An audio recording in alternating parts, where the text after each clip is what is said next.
Shalom, shalom, shalom, shalom. Bonjour. Nous allons parler aujourd'hui de la prière. Comment prier? Beaucoup de personnes ne savent pas comment prier. Alors, nous allons essayer de décrypter un peu quelles sont les différentes étapes de la prière. Vous voyez, la prière est comme des munitions. C'est comme une arme, en fait, que l'on tient à la main lorsqu'on est face à l'ennemi. Donc, on a des ennemis qui nous oppressent dans tous les domaines de la vie. Ça peut être en milieu professionnel, ça peut être en milieu familial, ça peut être sur le plan de la santé. Alors, il faut se défendre en qualité d'enfant de Dieu. Et Dieu nous a donné une arme appelée la prière. Il nous a dit, priez sans cesse. Priez sans cesse. Alors, le Seigneur Jésus-Christ, en donnant ce commandement, ou cette instruction, plus précisément, prier sans cesse, voulait nous faire comprendre l'importance de la prière. Et il nous a appris et il nous a donné un modèle de prière. Dans Matthieu 5, la prière dominicale. Amen. Alors, mais essayons de décrypter. Lorsqu'on regarde la prière dominicale, on voit qu'on commence par l'adoration. Notre Père qui est aux cieux, que ton nom soit sanctifié. Ensuite, on vient au point que ton règne vienne. Avant de passer aux doléances. Donc c'est un point qui est généralement très mal compris par la majorité des chrétiens. Mais aujourd'hui, nous allons parler plutôt de la prière efficace. Parce que là, c'est une prière générale. C'est un modèle de prière générale. Et malgré cela, nous voyons beaucoup de chrétiens qui ont du mal à véritablement prier et à prendre autorité. Beaucoup se plaignent. Leur prière n'est pas exaucée. Quelles sont les étapes? Ou du moins, comment prier afin que nos prières soient exaucées? Donc, il y a 5 points. 5 points à respecter si nous voulons que notre prière soit exaucée. Amen. Oui.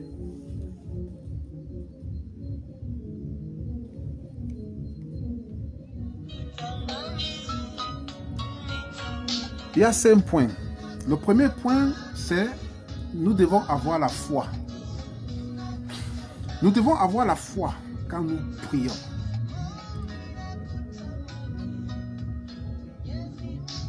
Amen. Alors, la parole de Dieu nous dit dans Hébreux 11, verset 6, que, or, sans la foi, il est impossible à un enfant de Dieu d'être agréable à Dieu. Sans la foi, il est impossible à un enfant de Dieu d'être agréable à Dieu. Amen. Alors, le Seigneur Jésus-Christ nous demande également dans Marc 11, verset 24, il dit, tout ce que vous demandez quand vous priez, croyez que vous l'avez reçu et vous verrez s'accomplir. Vous voyez le principe de foi. La foi vient des choses que l'on ne voit pas physiquement, mais que Dieu peut nous montrer en esprit. Parce que la foi vient de la parole de Dieu, et ce que l'on entend vient de la parole de Dieu. La foi vient de ce que l'on entend. Et ce que l'on entend vient de la parole de Dieu.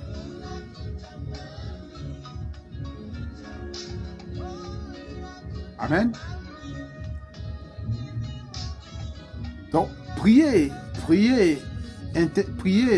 demandez à Dieu de vous faire entendre son réma afin de fortifier votre foi. Le réma, c'est la parole dite en esprit. C'est la parole dévoilée en esprit. C'est l'image dévoilée en esprit. C'est le film dévoilé en esprit.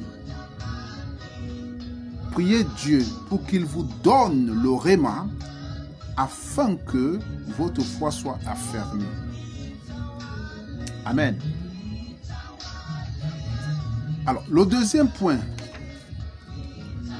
Lorsque nous pratiquons la prière, il faut la faire avec persévérance. Persévérance et constance. Amen. J'ai l'habitude de dire que la prière est comme de l'eau. Une goutte d'eau que l'on jette à un endroit bien précis et il finit par perforer. Il finit par faire un trou dans la terre. Amen. Alors, il faut de la persévérance et il faut de la constance. La parole de Dieu nous dit, il faut persévérer dans la prière et le faire chaque jour.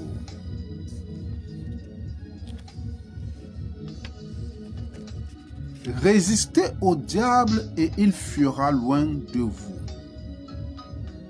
Résistez, la persévérance. Nous voyons dans Matthieu 4, lorsque le diable s'est approché de Jésus, il a tenté Jésus à 3 reprises. Vous voyez, la première fois, Jésus a été persévérant. La deuxième fois, il a été persévérant dans son refus. Et la troisième fois, il a été persévérant. Et qu'est-ce que le diable a fait? Il s'en est allé. Amen. Il en est de même lorsque vous commencez à prier, lorsque vous prenez autorité, lorsque vous priez chaque jour, vous envoyez le feu, vous envoyez le sang de Jésus, vous envoyez le feu. Et à un moment donné, l'ennemi va s'en aller. Il va s'en aller. Vous mettez de la musique religieuse, il écoute parce que lorsque l'ennemi vient vous visiter ou vous combat, il a la capacité aussi d'écouter ce que vous écoutez. Alors il se sent dans une atmosphère délétère. Il va fuir. Vous bombardez le feu. Vous l'envoyez le feu. Vous commandez au Saint-Esprit de le brûler. Au sang de Jésus. Il finira par fuir. Mais si vous n'êtes pas persévérant, vous n'aurez pas de résultats. Le diable ou l'ennemi aura le dessus sur vous. Amen. Donc le deuxième point, c'est la persévérance. Mais non seulement la persévérance, mais aussi la constance.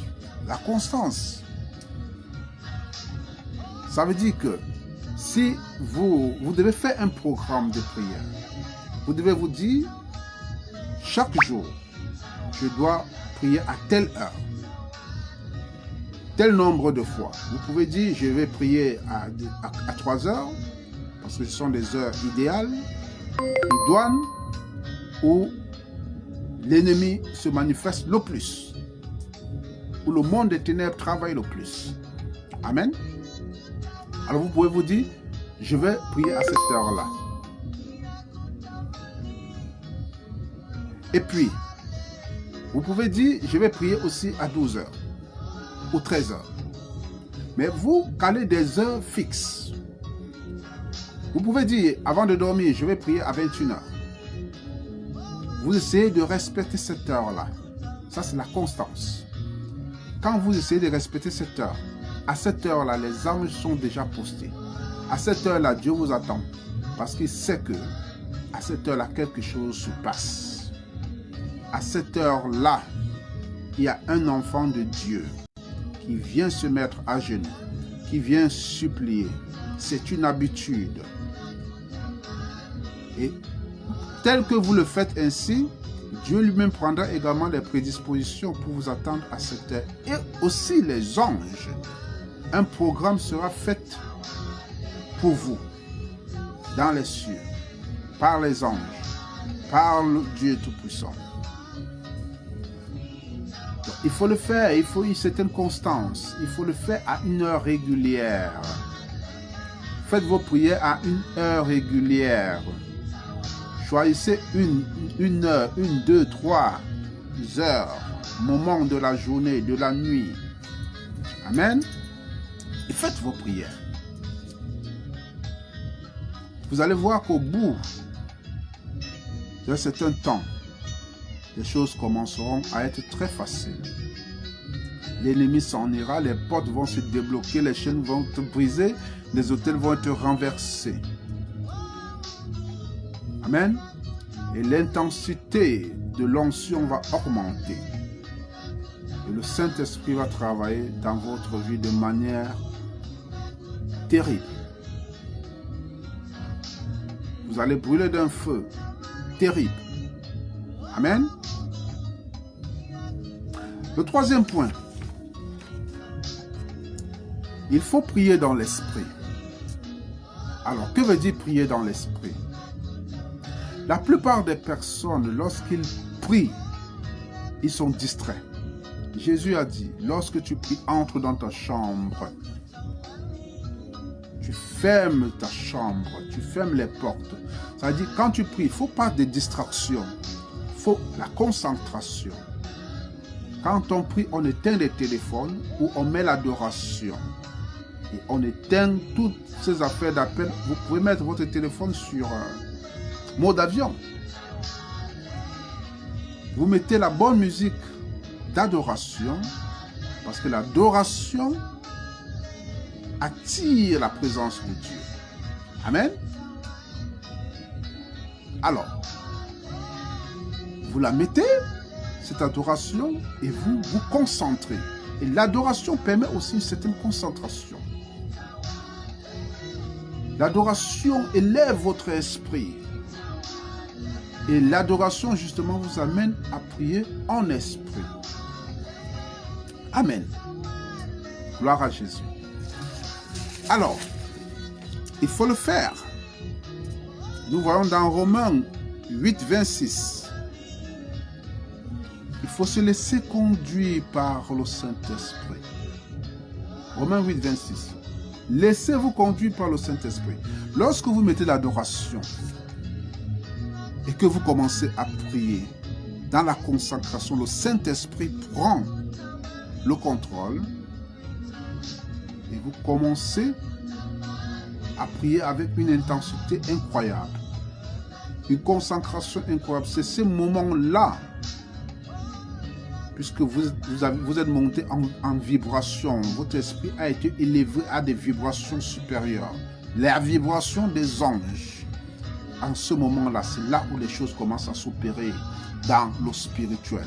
Les chaînes commencent à être brisées, les autels commencent à être renversés, le Saint-Esprit en mouvement. Amen. Gloire à Jésus. Alors, le quatrième point pour une prière efficace, c'est de prier avec gratitude. Prier avec gratitude. Bien-aimé, que veut dire prier avec gratitude? La majorité des personnes viennent à Dieu pour demander, lorsqu'ils ont des problèmes de maladie, problèmes en milieu de service, problèmes dans le foyer, problèmes, bref, problèmes de tout d'autre.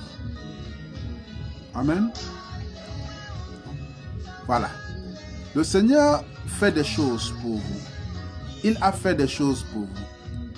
Laissons même que vous n'avez pas de problème particulier. Déjà, le seul souffle qu'il vous donne, est-ce que vous le remerciez pour ça? La gratitude. Quand on dit merci, ça veut dire qu'on demande encore plus. Si vous avez un enfant à qui vous donnez de l'argent de poche et qui ne vous disent pas merci, je crois qu'il y a un problème.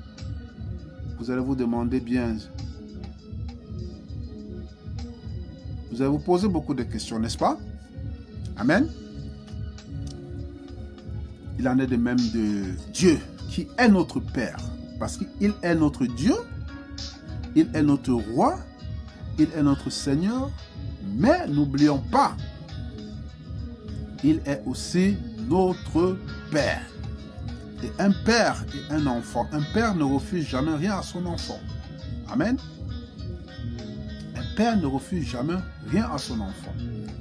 Alors vous demandez, il va vous donner. Mais pour maintenant l'amener à vous donner encore et toutes les fois que vous demandez, ça te gagne son cœur, il faut prier avec gratitude. Il faut remercier Dieu. Il faut dire merci Seigneur pour cette journée. Merci de m'avoir exaucé. Même si votre problème n'a pas encore été manifeste, même si la solution n'a pas encore été manifeste, il faut remercier Dieu. Merci Seigneur de m'avoir exaucé. Merci Seigneur de m'avoir permis de voir le jour aujourd'hui. Merci Seigneur pour le travail que tu m'as donné.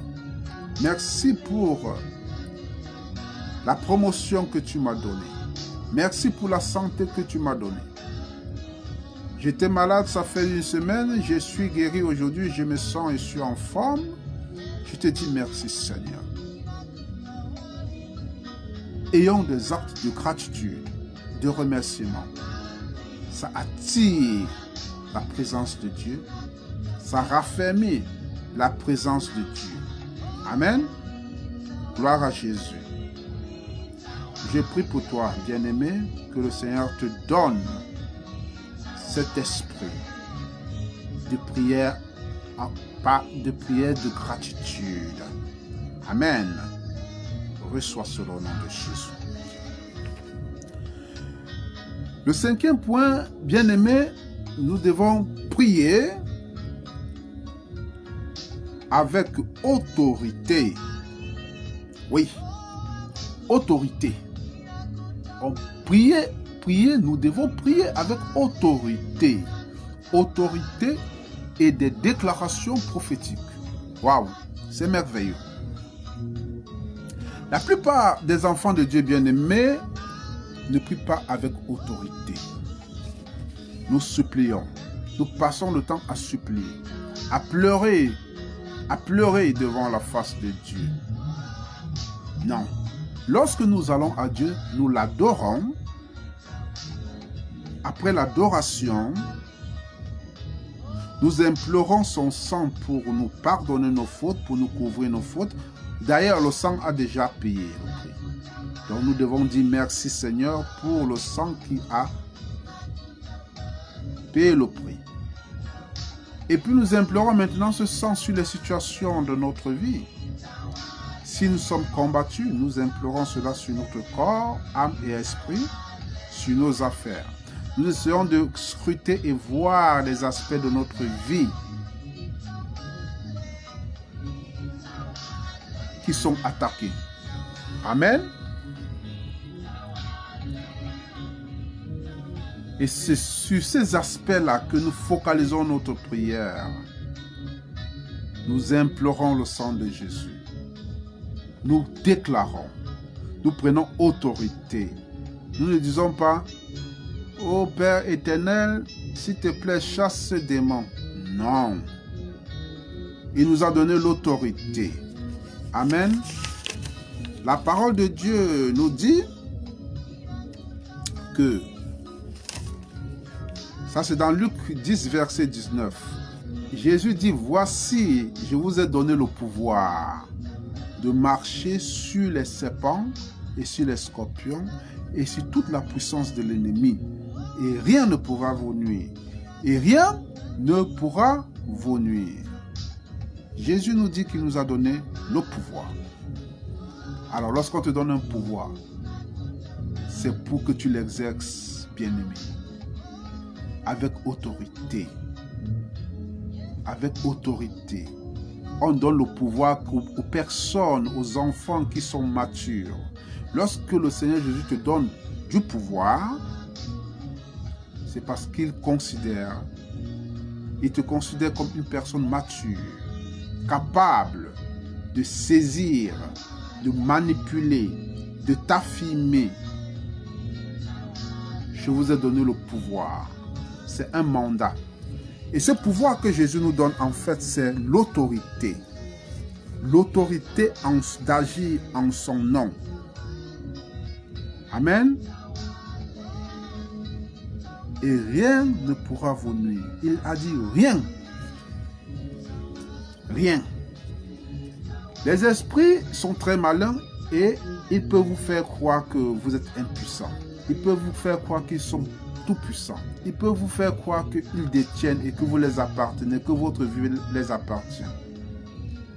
Non, vous devez déclarer avec autorité et les paroles prophétiques. Les paroles prophétiques, c'est quoi? Les paroles prophétiques, ce sont les paroles qui sont inscrites dans la Bible, dans la parole de Dieu. Par exemple, quand on prend Luc 20, verset 17 à 18, qu'est-ce que Luc 20, verset 17 à 18 dit? La pierre angulaire qu'ont rejeté les bâtisseurs est devenue la principale de l'angle. Quiconque tombe sur cette pierre sera brisé. Et quiconque sur qui cette pierre tombe sera pulvérisé. Amen. Lorsque vous prenez une parole comme ça, vous êtes en train de prier. Vous dites à l'ennemi, la parole de Dieu dit, la pierre qu'ont rejeté les bâtisseurs est devenue la principale de l'angle. Jésus. Quiconque tombe sur cette pierre sera brisé. Et quiconque sur qui cette pierre tombe sera pulvérisé. Et vous rappelez à l'ennemi, par exemple, un passage de Colossiens 3, verset 10, qui dit, nous sommes l'image de Christ comme dans un miroir.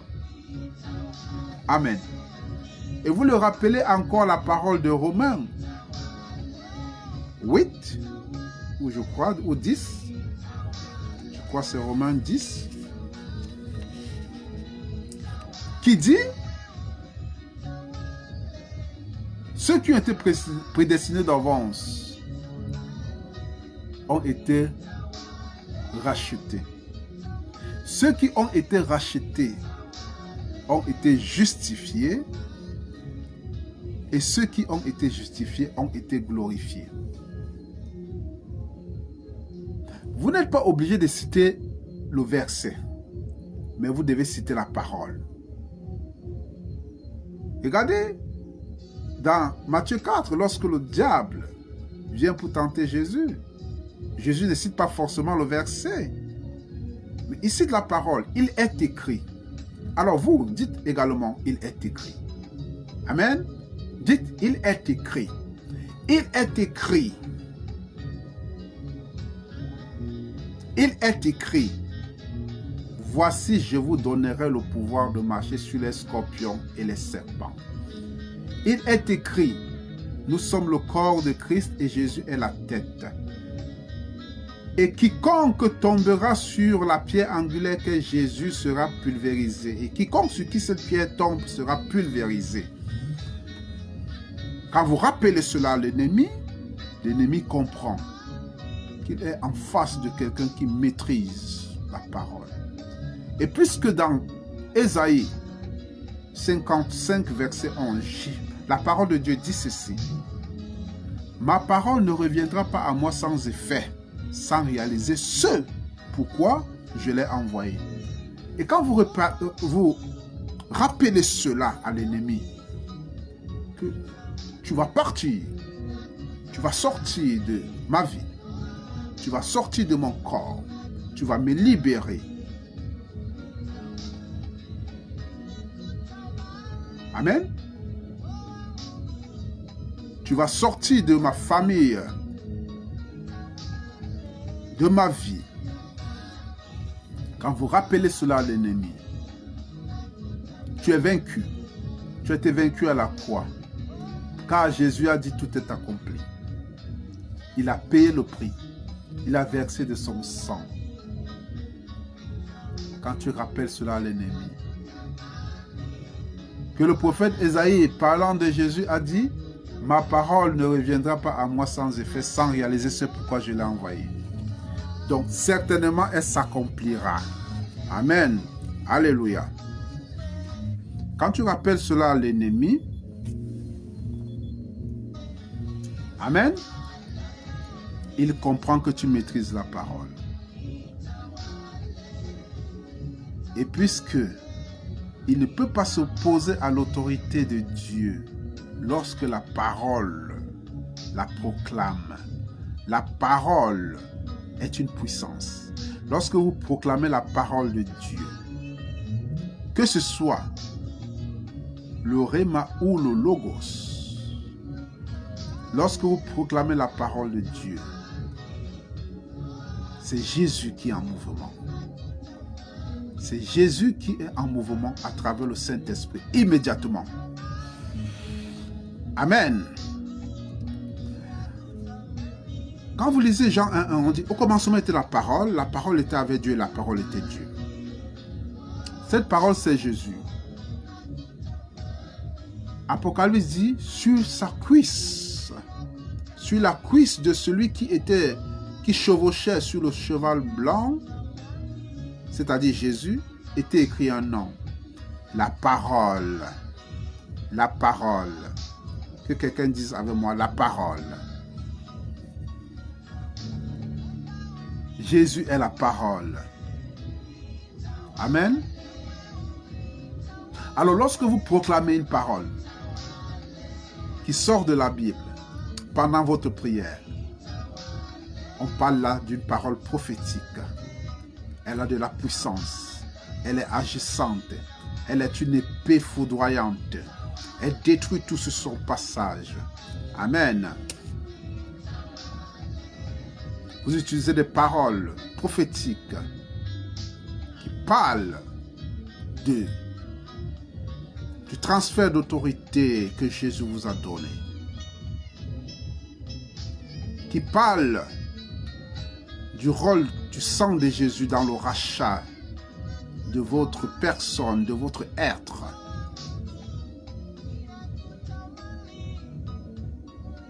Amen.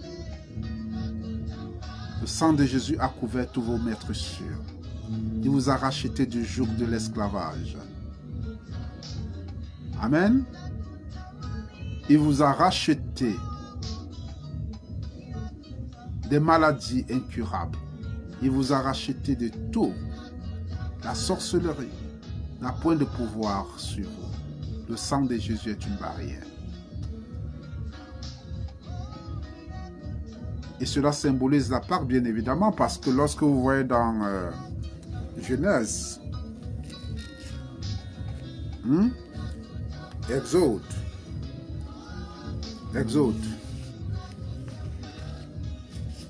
Amen. Lorsque Moïse devait libérer le peuple d'Israël, il fallait mettre du sang sur les portes. Et lorsque l'ange de la mort passait, où il y avait du sang, il ne s'arrêtait pas, il n'entrait pas. Il passait. Amen. Donc le sang a une force. Priez, utilisez des paroles prophétiques qui parlent du sang de Jésus, du nom de Jésus, de la suprématie de Jésus. Au nom de Jésus, tout genou fléchira. Toi, démon, je t'ordonne de fléchir ton genou maintenant au nom de Jésus. Il est dit, au nom de Jésus, tout genou fléchira. Toi, démon, je t'ordonne maintenant de fléchir ton genou au nom de Jésus. Amen. Alors, bien-aimés, nous avons parlé de 5 points. Premier point, prier avec foi. Deuxième point, prier avec persévérance et constance. Troisième point, prier dans l'esprit. Quatrième point, prier avec gratitude. Et cinquième point, prier avec autorité et déclaration prophétique. Amen. Alors, bien-aimés, utilisez ces clés. Commencez dès aujourd'hui à utiliser ces clés de prière dans votre vie et vous verrez que vous ne serez plus jamais le même. Les situations qui vous oppressent, les situations qui vous retardent, qui vous tiennent en arrière, s'en iront d'elles-mêmes.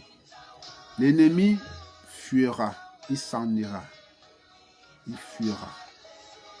Amen. Que Dieu vous bénisse.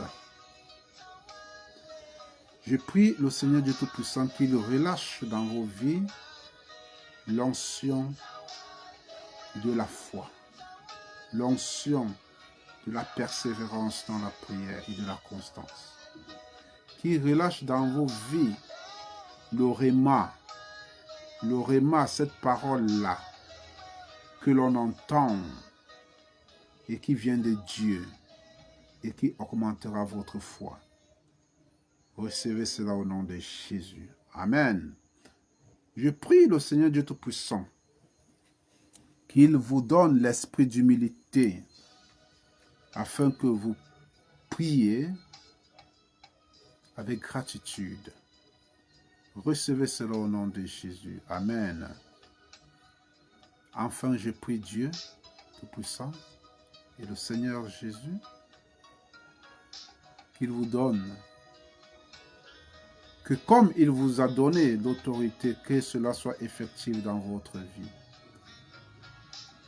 Rappelez-vous, bien-aimés, que vous êtes des rois et des reines auprès de Dieu.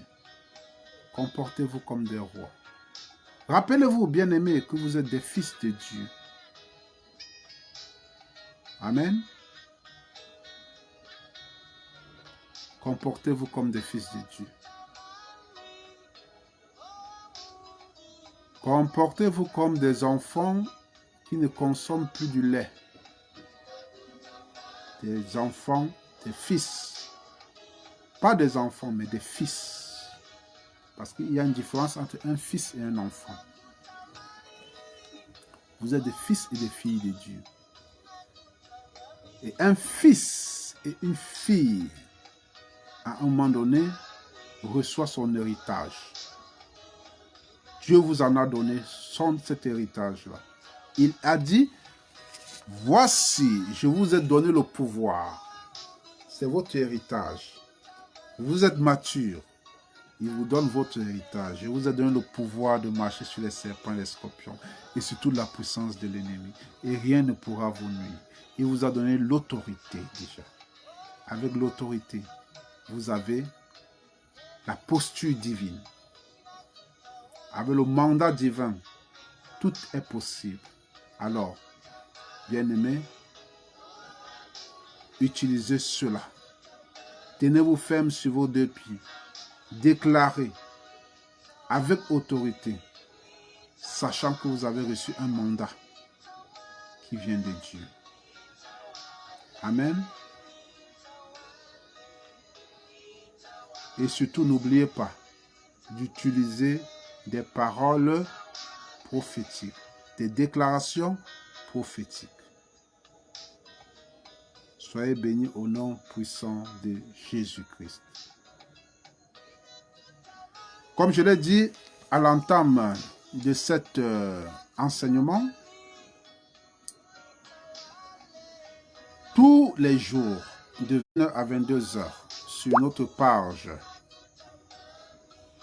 Facebook, donc je mettrai le lien, retrouvons-nous à partir de 21h tous les jours pour échanger pour des enseignements. Au nom de Jésus-Christ, Amen.